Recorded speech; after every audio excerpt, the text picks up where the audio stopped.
Chairman Pakistan cricket board نے نیا بیان داغ دیا۔ Chairman Pakistan cricket board Mohsin Naqvi کا کہنا ہے کہ لگتا تھا کہ کرکٹ ٹیم کا چھوٹی سرجری سے کام چل جائے گا۔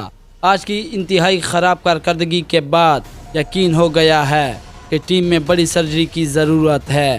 میچ کے بعد صحافیوں سے گفتگو کرتے ہوئے chairman Pakistan cricket board Mohsin Naqvi نے کہا کہ آج کی شکست ہر لحاظ سے مایوس کن تھی۔